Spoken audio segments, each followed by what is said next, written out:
adik-adik babagan niti kabecikan.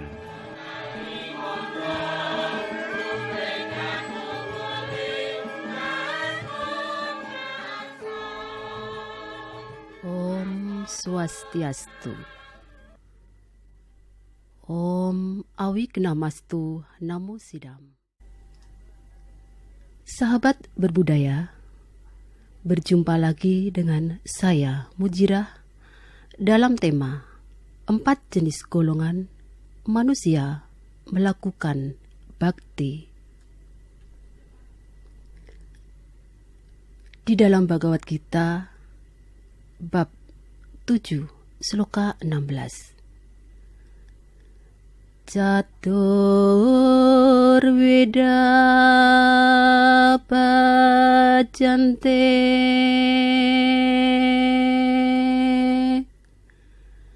Mam Jana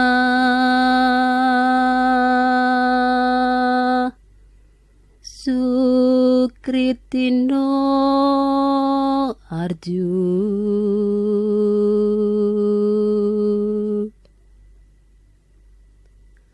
Arto Jitnasur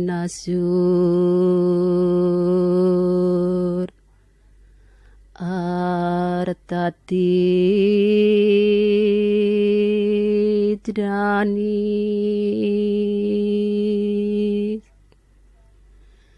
Jabarata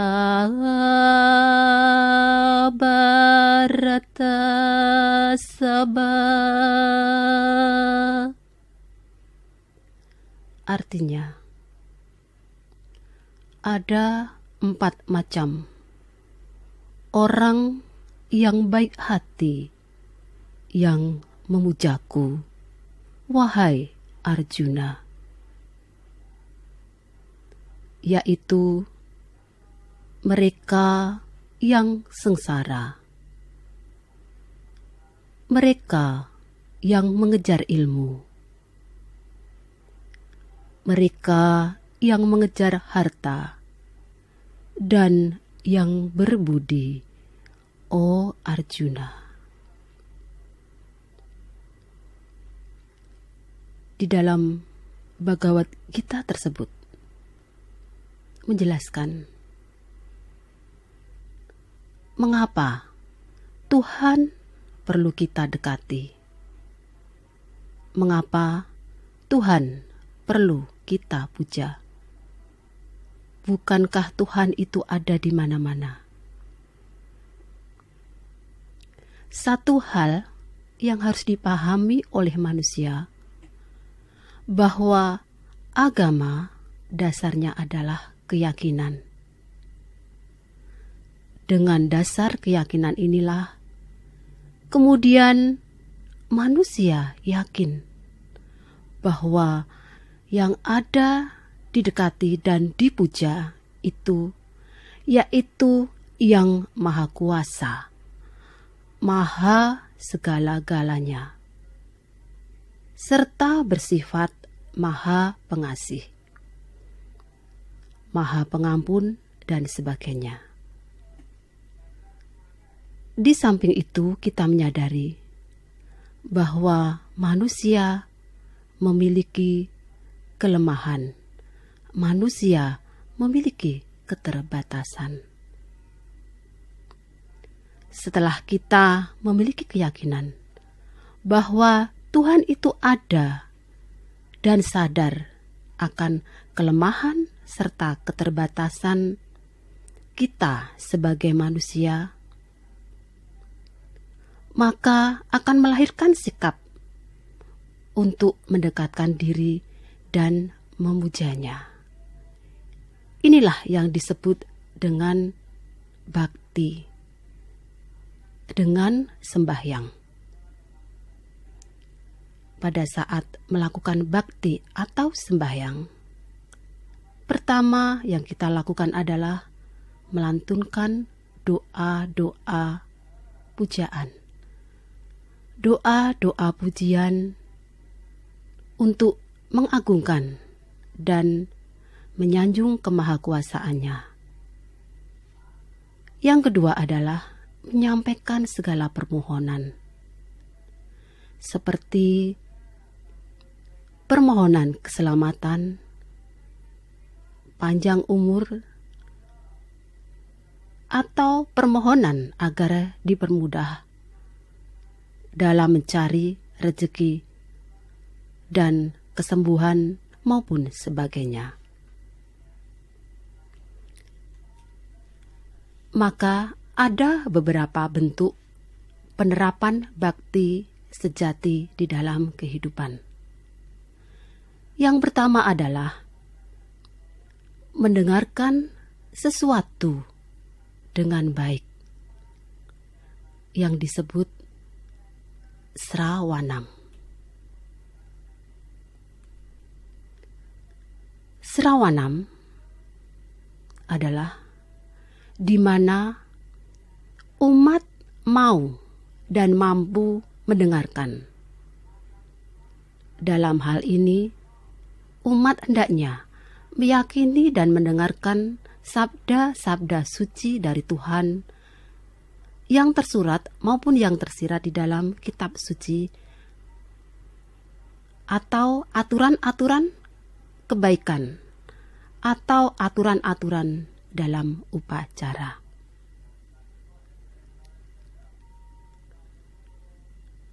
Bakti untuk mendengar ini hendaknya masyarakat di dalam kehidupannya selalu menanamkan agar mau belajar mendengarkan nasihat, menghormati pendapat orang lain, serta belajar mendengarkan berita-berita dari sesama di lingkungannya. Sikap inilah yang akan dapat menumbuhkan karakter ketuhanan di dalam lingkungan yang dimulai dari lingkungan keluarga. Sebagai contoh, sifat, sikap, dan karakter saling menghormati, cinta kasih, pengabdian, pelayanan di dalam sebuah keluarga. Yang kedua adalah bersyukur. Mensyukuri atas segala anugerahnya yang disebut dengan Wedanam. Dalam ajaran ini, Wedanam berarti bagaimana cara kita bersyukur terhadap keberadaan diri kita. Maksudnya di sini adalah kita hidup di dunia sebagai ciptaan Tuhan yang lahir karena karma yang kita perbuat terdahulu. Umat Hindu telah meyakini hal tersebut. Jadi, bagaimanapun keadaan kita dilahirkan di bumi ini, kita harus tetap bersyukur dan bakti kepadanya. Kita anggap apa saja yang kita miliki, yang kita punya, kita nikmati. Itu adalah sebagai atas karunia-Nya. Sehingga jika semua umat menyadari hal ini, yaitu sebagai ajaran Wedanam, niscaya kehidupan yang dijalani akan terasa indah tanpa beban. Ingat, kita terlahir menjadi manusia adalah utama. Yang dijalani akan terasa indah dan tanpa beban. Untuk memperbaiki dan menyelamatkan diri kita sendiri dari perputaran kembali atau yang disebut dengan punar bawa. Yang ketiga adalah menembangkan, melantunkan, menyanyikan gita atau kidung yang disebut dengan kirtanam. Kirtanam adalah bakti dengan jalan melantunkan gita, nyanyian atau kidung suci untuk memuja nama suci dan kebesaran Tuhan. Bakti ini juga diarahkan menjadi dua, gerak vertikal dan horizontal. Gerak vertikal melakukan bakti kirtanam untuk menumbuhkan dan mengembangkan nilai-nilai spiritual yang ada di dalam jiwa. Dengan bangkitnya spiritual di dalam setiap individu, maka akan dapat meredam, melakukan pengendalian diri dengan baik. Jiwa akan terasa lebih tenang, tentram, dan tercerah. Situasi dan kondisi ini akan dapat membantu keluar dari segala kegelapan jiwa. Sehingga ini akan menjadi modal dasar untuk menciptakan keharmonisan individual yang damai dan bahagia.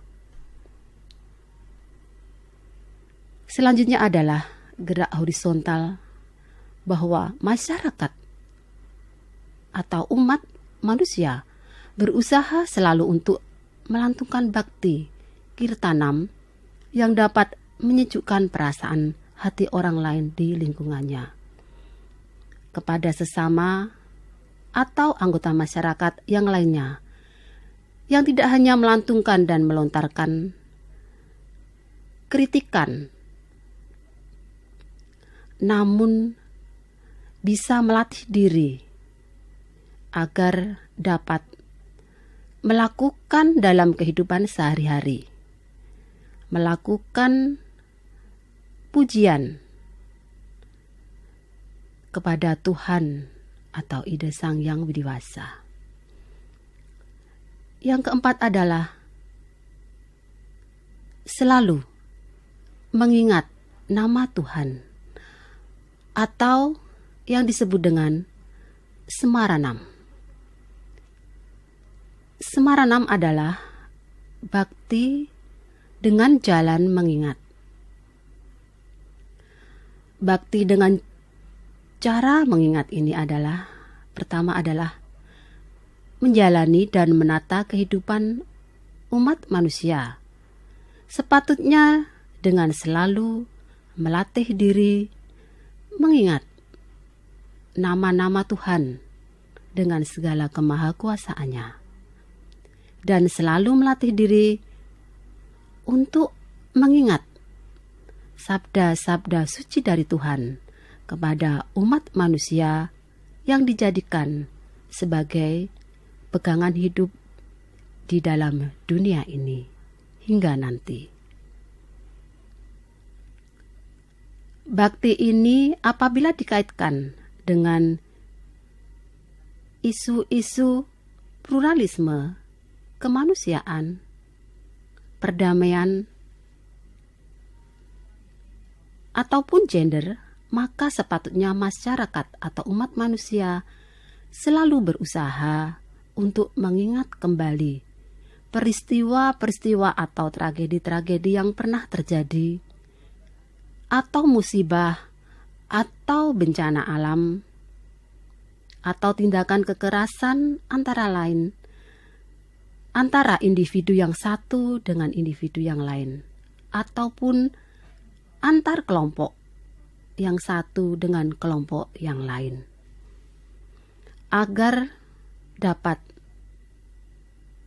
memahami dan menghargai betapa indahnya sebuah kebinekaan atau perbedaan.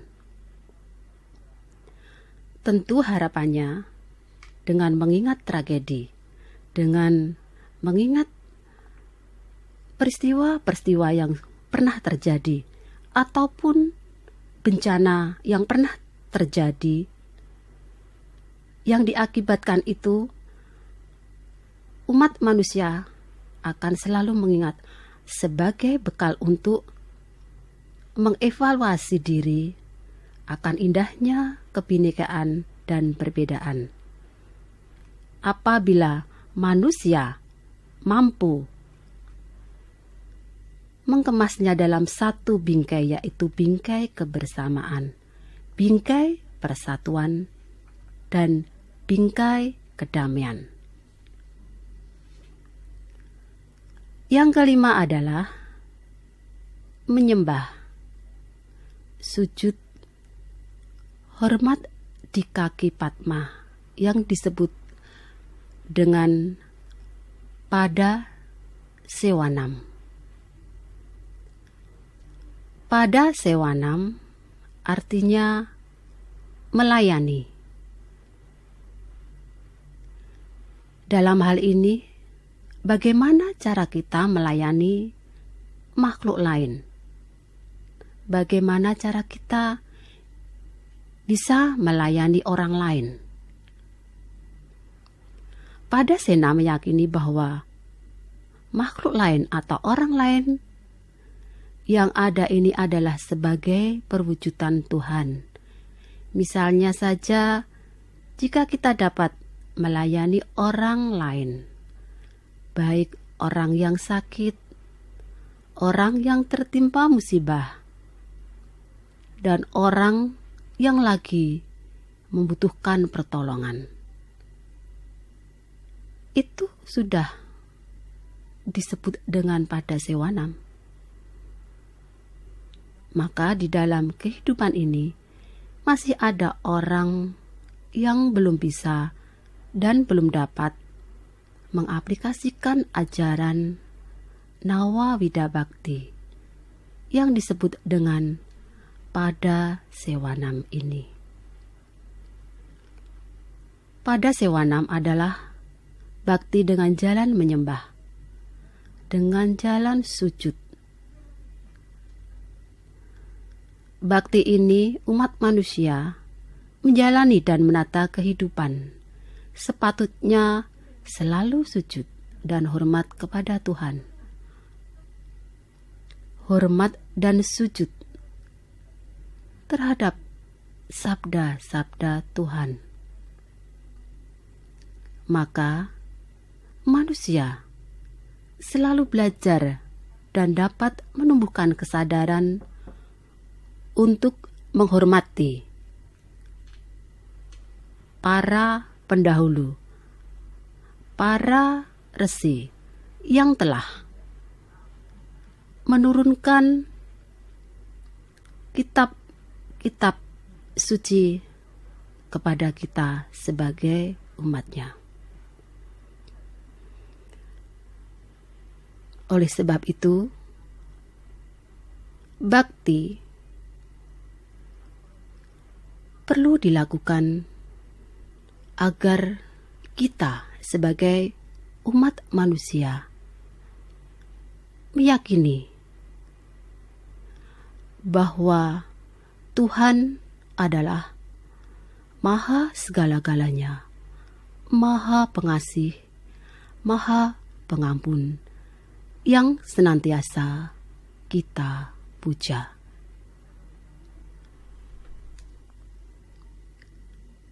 Om Santi Santi Santi.